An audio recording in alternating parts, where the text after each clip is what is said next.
This small rockery, maybe to some people it may not be so small. I should just say this rockery has got bromeliads, different types of bromeliads, and they are planted under the leopard tree. Apart from the leopard tree, I did try to grow some trees, some indigenous tree, to try and give shade to the plants that side, which receive afternoon sun. But unfortunately, I think it was eaten by the termites. But what I want to bring to your attention is that most of the time, we tend to think that all bromeliads are shade-loving. That is not the case. We have some bromeliads that thrive under the sun. This is one such bromeliad that does very well in a sunny spot. This bromeliad will receive the morning sun, probably up to maybe just before lunch, especially in summer. And one way of identifying bromeliads that love full sun is when you look at the thorns on the side. The more distinct the thorns are, then the more sun they will love. The other ones, even their leaves are not as hardy as the ones that love the sun. The ones that enjoy shade, you can tell even from the leaves that they are very delicate, that they will be scorched by the sun once if you put them in the wrong spot. This is another type that loves full sun, and you can see the thorns very distinct, and even the leaves very hard. This bromeliad will do very, very well in full sun, and their flowers can last up to a month. This particular one is yet to give me any flowers, but it has given me at least a minimum of 5 babies so far, and even now it's got 3 pups that's coming up. 1, 2, 3. So it's on the expensive side, but just look at the size. I think it's worth it spending big money on this particular one. This one, you can also see it's got thorns, so it does enjoy sun. And you find that when you put such bromeliads in full shade, the colors tend to fade and they tend to be more green than if you put them in full sun. This is another bromeliad, again with very distinct thorns. It also loves the sun. What happens is that this tree, this is what we refer to as ghost tree. It comes from the valley as you are going between Chirundu and Siavonga. The ones that you see from the roadside, they look as if they are white. I'm afraid I don't know the botanical name, so we just call it the ghost tree. You can see it from the roadside. From the roadside, it looks like it's dead, especially when it has lost its leaves. So there are times when it loses leaves, these bromeliads here, they get kind of good sunlight. It's not completely full sun because you still have the branches. Then over here is a bromeliad that has very, very small thorns.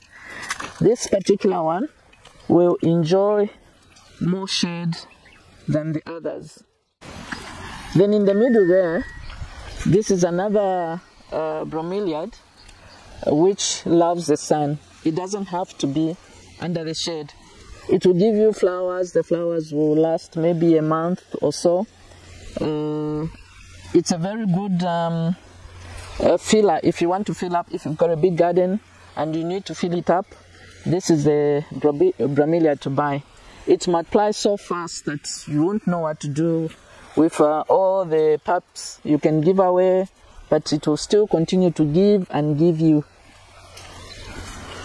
Then over here is another plant, another bromeliad. Again, you can see from the thorns that it enjoys the sun, and without sun, it will be completely green. So this one gets a lot of afternoon sun.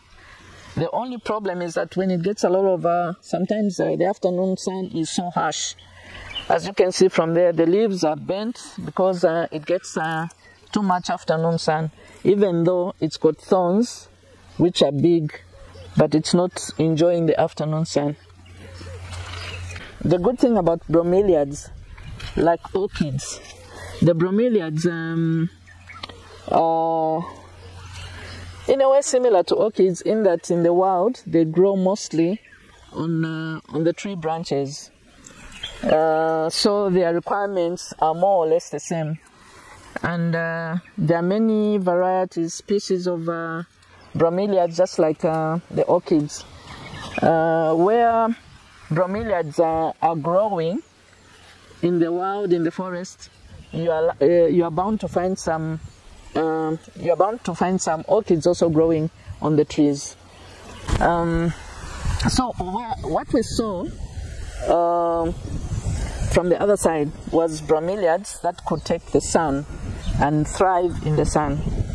Here we have 1, 2, 3, 4, 5.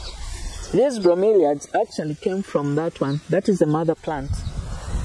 So you can see what happens when you plant bromeliads that are supposed to be in full sun. You can, if you look at this one right now, it's in shade. It got a bit of morning sun, but not much. So it's not, the color is not as bright as that one.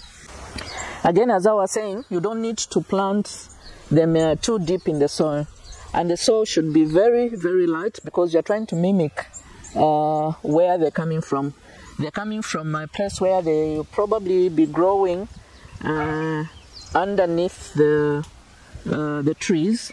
Therefore, they grow on top of the humus, rotten leaves, rotten twigs. So you don't need to plant them that deep. If they're not growing on the floor, then they're growing in the branches of the trees, where they are enjoying, probably if maybe dappled sun. This bromeliad, it's one of the new ones, and I think it's a hybrid. So you can see from the shape of the leaves, this is what I bought, and this is the pulp it has given me on top. You can see that the features are not, especially here, the curving is not as distinct as this one. And then again, these leaves are kind of round. These are longish. So it looks like a complete different bromeliad from the one I bought. Again, there isn't that much difference in terms of watering. You still water them.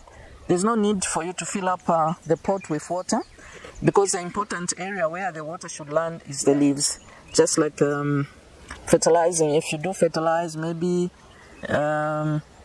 you tend to put fertilizer in the pot, you're actually wasting most of it, because the roots are only going to take up a little bit of that fertilizer.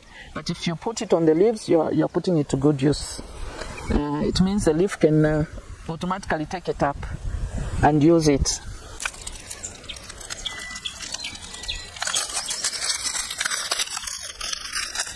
I remove these dead leaves. So this is as long as the roots can get. You can see they don't go that deep. So ideally, when you plant in a big pot, you're simply wasting compost, because the roots are not going to go any deeper. They are not going to get any bigger in terms of size. They'll remain what they are, like this. You can see they're not deep. And maybe that's why the bromeliad uses leaves for taking up nutrients or nutrition rather than the roots. And the other thing is, for some bromeliads, or most of them, once they produce a pup, they will die. Others, if with good care, they can be able to have a few more babies before they eventually die. As you can see, this is where to cut off the baby. The baby will not have roots, unless maybe if it's growing somewhere there. But where it is, it doesn't have roots. I'll cut it off, plant it. Within a short period of time, it will start to have roots. I'm not saying that the roots don't have any function where feeding or taking up nutrition is concerned. There is some bit of the roots do take up some of the food or nutrition to the plant, but 3/4 of that function is left to the leaf. The leaf is the one that does all the work of receiving or collecting the fertilizer and turning it into food or nutrients for the plant. That is it for today for the bromeliads. Thank you very much for listening and watching.